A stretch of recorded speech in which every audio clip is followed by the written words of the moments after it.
Já parou para pensar se o que você chama de desapego é na verdade uma forma sofisticada de evitação? Em nossa cultura, muitas vezes aplaudimos a pessoa desapegada como um sinal de força, de controle emocional. Mas e se essa força for na verdade uma armadura? E se ao vesti-la para nos proteger da dor, estivermos também nos isolando da alegria de viver plenamente? Hoje vamos mergulhar fundo nessa questão. Vamos desconstruir a diferença crucial entre o arriscado desapego emocional, que pode ser uma barreira, e o saudável e libertador não apego. E vamos fazer isso com a ajuda de conceitos poderosos da psicologia. Me acompanhe. O desapego, como o entendemos popularmente, muitas vezes funciona como uma armadura. É como fechar as cortinas e trancar as portas em um dia ensolarado, com medo da noite que inevitavelmente chegará. É uma estratégia de autopreservação. Mas de onde ela vem? Para entender a raiz desse comportamento, precisamos voltar à nossa infância.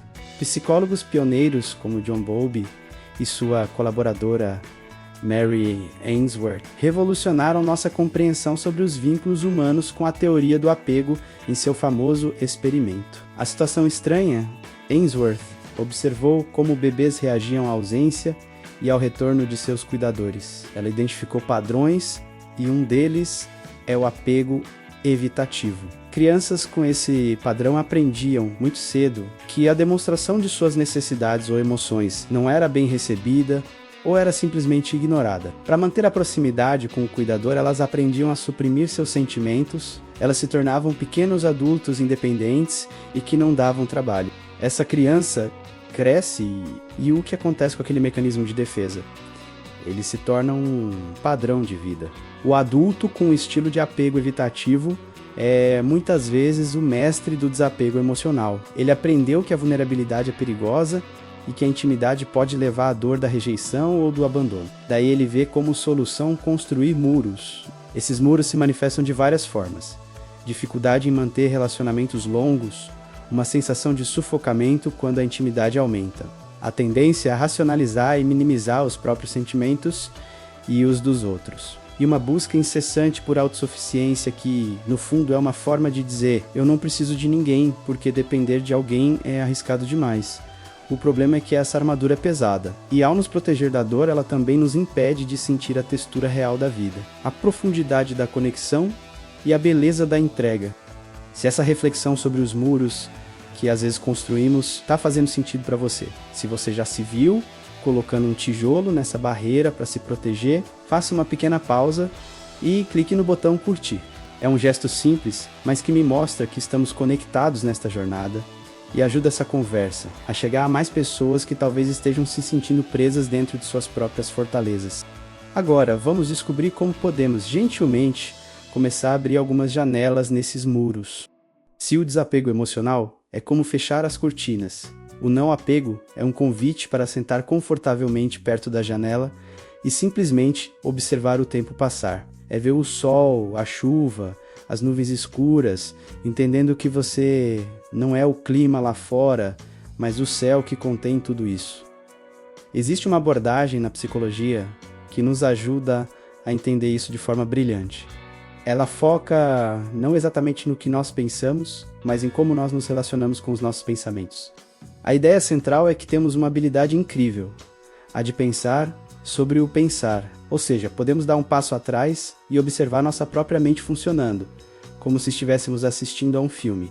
Segundo essa visão, o que nos causa sofrimento não é o pensamento triste ou a emoção de ansiedade que aparece de repente. A nuvem escura que surge no céu.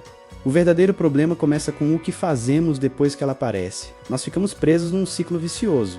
Esse ciclo tem dois padrões principais. O primeiro é o de ficar remoendo o passado, como um disco arranhado que toca a mesma parte triste da música sem parar. O segundo é o da preocupação excessiva, que é tentar prever e controlar um futuro que ainda não chegou, imaginando todos os piores cenários. Em outras palavras, nós nos agarramos àquela nuvem escura, a analisamos de todos os ângulos e acabamos criando uma tempestade dentro de nós. A solução, então, é praticar o que podemos chamar de uma postura de observador sereno.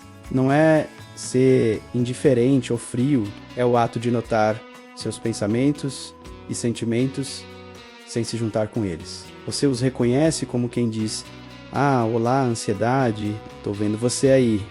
Ou notei esse pensamento de que não sou capaz. Então, em vez de brigar com eles ou se agarrar a eles, você os deixa ir e vir como nuvens sendo levadas pelo vento. É como segurar água nas mãos em concha.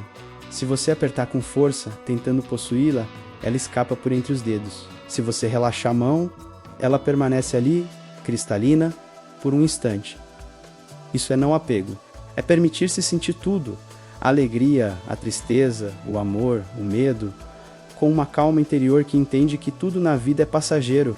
É sobre estar presente, não sobre estar ausente. Então, a pergunta que fica é: você tem passado a vida construindo muros ou aprendendo a observar o céu? Tem apertado as mãos para segurar a água ou tem relaxado para senti-la? A verdadeira paz e a verdadeira liberdade não estão em não sentir. Estão em aprender a sentir tudo sem se tornar prisioneiro de nada. Comece hoje. Pratique observar um pensamento sem reagir. Sinta uma emoção sem precisar agir sobre ela imediatamente. Apenas observe. Essa é a jornada de desmontar a armadura, tijolo por tijolo, e descobrir que a sua maior força não está na invulnerabilidade, mas na sua capacidade de ser aberto, presente e autenticamente humano. Obrigado por me acompanhar nesta reflexão. Se essa conversa fez sentido para você e te trouxe alguma clareza, que tal se juntar à nossa comunidade? Clique aí no botão de se inscrever para não perder nossos próximos mergulhos nesses temas. E sabe como essas ideias ficam ainda mais poderosas? Quando são compartilhadas. Se você lembrou de alguém que se beneficiaria dessa conversa, manda o link para essa pessoa. Às vezes, um vídeo é o empurrãozinho que faltava. A gente se vê na próxima. Até lá!